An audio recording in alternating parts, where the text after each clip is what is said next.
स्वागत है आपका अपना चैनल मैथ गुरु हिमांशु में। आज सबसे ज़रूरी और सबसे इम्पोर्टेंट कुछ डेफिनेशंस जिनमें कन्फ्यूज़न रहती है वो क्लियर करते हैं। सिंपल स्टडी करते समय और कंपटीशन एग्ज़ाम के लिए भी बहुत ज़रूरी हैं, जिनमें सबसे पहले आते हैं नेचुरल नंबर। देखते हैं अब नेचुरल नंबर।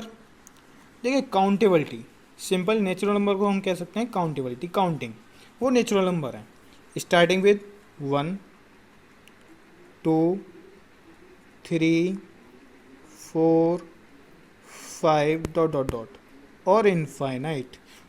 इनफाइनाइट का मतलब अनंत हिंदी में, जिसका मतलब होता है जिसका कोई लास्ट ना हो, अंत ना हो। देखिए हर बार 1 ऐड कर दें अगला नंबर मिल जाएगा, तो क्या है वो काउंटिंग हो गई। हर बार कोई भी कितना ही बड़ा नंबर हो उसमें एक 1 ऐड कर दो अगला नंबर मिल जाएगा हमें तुरंत, ठीक है ना। अब इसके बाद अगला चलते हैं होल नंबर। भाई whole number what is this, this is whole, it's clear, आपको पता होना चाहिए होल मतलब ज़ीरो, ठीक। अब इसके बाद होल नंबर की डेफिनेशन में बाकी क्या होगा, नेचुरल नंबर आ जाएंगे। होल नंबर में होल तो आ गया, अब बाकी क्या बचा, नेचुरल नंबर नीचे ले लो, तो क्या अब समझ में आ गया होगा कि क्या बचना है हमारा। भाई हमारा हो गया 0, इसके बाद क्या हुआ 1 2 3 4 डॉट डॉट, और इसमें भी इनफाइनाइट। भाई इसमें भी इनफाइनाइट, इनफाइनाइट क्यों, इसमें भी लास्ट होगा, ठीक है ना। तो ये इसका डेफिनेशन होगी, सिंपल होगी। क्या है होल नंबर, होल में बस 0 आना है, वो ही क्या है होल नंबर है, ठीक है ना। स्पेस कम होने की वजह से हम इसको थोड़ा सा इरेज कर देते हैं। अब आते हैं इवन नंबर पर। इवन नंबर क्या है, जिसको हिंदी में बोलते हैं सम संख्या। सिंपल डेफिनेशन, जो 2 से डिवाइजेबल हो वो इवन नंबर है। अब 2 से डिवाइजेबल क्या है भाई, 2 क्या क्या है, बहुत सारे हैं। क्या क्या हो सकते हैं, 2 है, 2 4 6 8 10, बहुत सारे नंबर हो गए, 100 हो गया, 1000 हो गया, इनफाइनाइट, जिसका इनका भी कोई लास्ट नहीं, 2 से डिवाइड होते ही रहेंगे, ठीक है ना। हर एक नंबर क्या है स्पेस करो डिवाइड हो जाएगा, एक नंबर स्पेस करो डिवाइड हो जाएगा। ये चीज़ समझ में नहीं है तो सिंपल समझो कि 2 से डिवाइजेबल होना चाहिए, सिंपल है, ठीक। अब इसके बाद क्या है, इसके बाद चाहे हमारा क्या, ओड नंबर। ओड नंबर क्या है, सिंपल डेफिनेशन, जो इवन की है उसका उल्टा ओड है। क्या है इवन की, 2 से डिवाइजेबल, ओड क्या होगा 2 से नॉट डिवाइजेबल। तो 2 से नॉट डिवाइजेबल में कौन कौन आ जाएंगे भाई, 2 से नॉट डिवाइजेबल में 3 5 7 9 10, 10 नहीं कह सकते, 11 लेंगे, ठीक है ना। अब तो ये क्या हो गए, ओड नंबर हो गए। समझ में आ गया ना। इवन नंबर क्या है, जो 2 से डिवाइडेबल हो, और ओड नंबर क्या है, जो 2 से नॉट डिवाइजेबल हो। यहाँ तक आपको लग रहा होगा काफ़ी काफ़ी इजी से। अब थोड़ा सा आगे चलते हैं, आगे देखते हैं, इसको इरेज करते हैं क्योंकि स्पेस नीचे कम रह जाता है। समझ में आ गया होगा, आप नोट कर सकते हैं, इस वीडियो को पीछे ले जाएं और उसको नोट कर लें आराम से। अब आते हैं हम प्राइम नंबर पर। प्राइम नंबर क्या है भाई, प्राइम नंबर वो है जो 1 एंड इटसेल्फ बोथ ऑफ से डिवाइजेबल हो, ठीक है ना। A number which is divisible only by 1 और इटसेल्फ, वो 1 और इटसेल्फ डिवाइजेबल हो। लेकिन हम डेफिनेशन को चेंज करते हैं, काफ़ी दिन हो गए इस डेफिनेशन को पढ़ते हुए कि प्राइम नंबर की डेफिनेशन हम कहते हैं प्राइम नंबर वो है जिसके फैक्टर 2 होते हैं, जिसके फैक्टर 2 होते हैं, 1 एंड अदर्स, 1 एंड अदर, ठीक है ना। तो अब सिंपल डेफिनेशन में क्या है भाई, प्राइम नंबर हमें जो डेफिनेशन होती है उसमें क्या होता है कि प्राइम नंबर वो है जो 1 और इटसेल्फ से डिवाइजेबल हो। तो 1, इसमें हम कह दें कि 1 और इटसेल्फ से डिवाइजेबल, हम कहते हैं 1 2 3 5 7 11, 1 2 3 5 7 11 प्राइम नंबर, ठीक है ना। अब प्राइम नंबर में 1 2 3 5 7 हो गए। अब यहाँ 1 भी आ रहा है भाई, 1 तो 1 से भी डिवाइजेबल और इटसेल्फ से भी डिवाइजेबल है। नहीं जी, इसका डेफिनेशन चेंज करते हैं अब थोड़ी सी। हम क्या डेफिनेशन चेंज करते हैं कि जो इसका फैक्टर 1 हो और इटसेल्फ हो, ठीक है ना। Who has a 2 factors, who has a 2 factors 1 and itself, 1 and itself. तो 1 का तो फैक्टर क्या है, 1 तो है ही है, इटसेल्फ हो नहीं सकता, ठीक है। इटसेल्फ क्यों, क्योंकि इट से तो खुद से हो ही रहा है, लेकिन 2 फैक्टर्स होने चाहिए। प्राइम नंबर में क्या है, 2 फैक्टर्स होने चाहिए। और 1 के फैक्टर कितने भाई, 1 है, तो 1 के फैक्टर कितने हो गए, 1 के फैक्टर तो 1 ही हो गया और दूसरा फैक्टर 1 ही हो गया, लेकिन दोनों एक जैसे थोड़ना चाहिए। जैसे अब 3 हो गया, 3 के फैक्टर क्या हो गए, 1 हो गया और एक 3 हो गया। क्लियर है ना ये चीज़? ठीक। अब इसके बाद आगे चलते हैं हम। इसके बाद आगे क्या आता है हमारा, कंपोजिट नंबर। अब कंपोजिट नंबर क्या होता है भाई, कंपोजिट नंबर जिसको हिंदी में बोलते हैं हम क्या, भाज्य संख्या है। भाई भाज्य संख्या क्या हो गई, जैसे कि हमारी भाज्य संख्या में क्या हो गई, 4, 8, 9, 15, जो डिवाइजेबल हो, मतलब ये 1 के अलावा खुद से तो हुई हो और उसके फैक्टर्स 2 से ज़्यादा हों, means who has a 2 extra और फैक्टर्स, जिसके 2 से ज़्यादा फैक्टर हों। ठीक है ना? अब 2 से ज़्यादा फैक्टर कैसे होंगे, जिनके 2 से ज़्यादा गुणनखंड होंगे।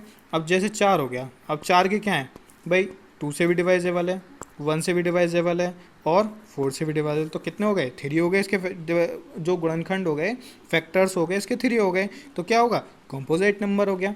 ठीक है ना? क्लियर हो गया। अब इसके बाद अगले पॉइंट पर चलते हैं। अगला पॉइंट हमारा क्या है, अगला पॉइंट हमारा है को प्राइम नंबर। अब को प्राइम नंबर क्या है भाई, जिसका HCF 1 हो, जिसका HCF 1 हो वो क्या है, को प्राइम नंबर है। एग्जाम्पल में हम क्या लेंगे, को प्राइम नंबर के एग्जाम्पल में हम ले लेते हैं, देखिए अगर हम लिखते हैं 9,2, ये 2 नंबर है। अब इसकी हमें पहचान निकालिए कि भाई हम ये को प्राइम है या फिर नहीं है। पे सिंपल से 9 और 2 का HCF कितना आएगा, HCF जो आएगा वो इसका कितना आएगा, 1 आएगा। तो क्या हो गया है भाई, हमें सिंपल पता चलेगा ये क्या है, को प्राइम नंबर है। तो ये डेफिनेशन सिंपल याद रखनी है। क्या डेफिनेशन याद रखनी है कि जिसका HCF 1 होता हो, जिसका HCF 1 होता हो, HCF 1 हो, कोई भी 2 नंबर हो उनका HCF 1 हो, वो क्या है, को प्राइम नंबर है। अब आते हैं रेशनल नंबर पर। रेशनल नंबर क्या है भाई, भाई रेशनल नंबर है who is written in the form of P/Q, जो P/Q की फॉर्म में लिखी जा सके। जैसे 2/7 हो गया, 8/9 हो गया, ठीक है ना, 4/5 हो गया। ठीक। अब ये क्या हो गए, सिंपल फॉर्म में हो गए, P/Q की फॉर्म में। अब मैं लिखूँ 2/4, तो 2 बन जा 2, 2 2 4, ये भी सिंपल फॉर्म में है। अब मैं खाली लिखूँ 2, तो क्या ये रेशनल नंबर है नहीं है, भाई बिल्कुल है। हम अपॉन में नीचे 1 मान सकते हैं, हर किसी नंबर के नीचे हम 1 मान सकते हैं, तो ये रेशनल नंबर है।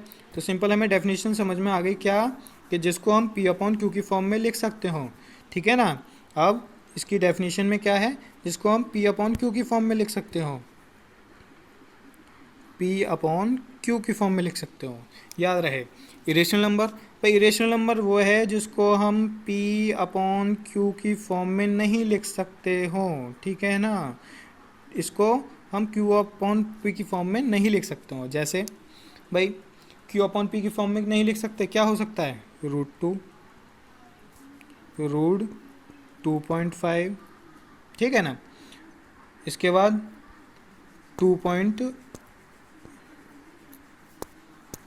पॉइंट भाई तुम्हारा ये दिक्कत कर रहा है मार्कर, 2.67 पॉइंट नहीं लग रहा है, कोई दिक्कत नहीं। ठीक है ना? तो ये सभी क्या हो गए, किस में आ गए, हमारे इरेशनल नंबर में। जिसको P/Q की फॉर्म में नहीं लिख सकते वो इरेशनल नंबर है। अब ये आपको बताना है कल कि देखिए पाई, एक तो होता है पाई, और पाई की वैल्यू कितनी होती है, 22/7। तो ये आपको कंफर्म बताना है कल करके कि क्या पाई और 22/7 ये दोनों रेशनल नंबर हैं या दोनों इरेशनल नंबर हैं, या एक रेशनल और एक इरेशनल नंबर है। ये कल के लिए आपका क्वेश्चन रहा हमारी तरफ से। ठीक है ना? बीच में दे दिया और बाद में दोबारा बता देंगे इस क्वेश्चन को हम। ठीक है ना? इसको हम दोबारा दे देंगे बाद में। अब आते हैं इंटीजर्स। इंटीजर्स क्या हैं, इंटीजर्स वो हैं जिसमें आप कह सकते हैं an integer is a whole number. Integer क्या होगा, होल नंबर होगा। That can be positive, negative और ज़ीरो, कुछ भी हो सकता है, पॉजिटिव, नेगेटिव और ज़ीरो। जैसे आप भाई नंबर लाइन पर देखते थे ना, नंबर लाइन पर क्या देखते थे, नंबर लाइन काटते थे, यहाँ पे 0 लिखते थे, फिर 1, फिर 2, फिर 3, और इधर क्या है, -1 और -2, -2 और -3। ठीक है ना? तो ये क्या है, इंटीजर्स हो गए। क्लियर है ना डेफिनेशन? तो क्या होगा, इंटीजर्स जीरो भी हो सकता है, वन भी हो सकता, -1 -2 -3 कुछ भी हो सकता है। मीन्स ये इंटीजर जो है वो होल नंबर होना चाहिए। ऐसा नहीं है कि आधा नंबर √2 कह दें हम और वो पूछेगा इंटीजर है नहीं, तो इंटीजर नहीं हो सकता है। क्लियर है ना इस चीज़ का पॉइंट? क्लियर। तो आपको जो क्वेश्चन अभी हमने बताया था कल के लिए, वो क्वेश्चन आपका ये रहा कि आपको बताना है क्या, कि आपका जो नंबर है 22/7 जिसको हम कहते हैं पाई, क्या ये रेशनल है या फिर इरेशनल, ये बताना है आपको कल। क्लियर है?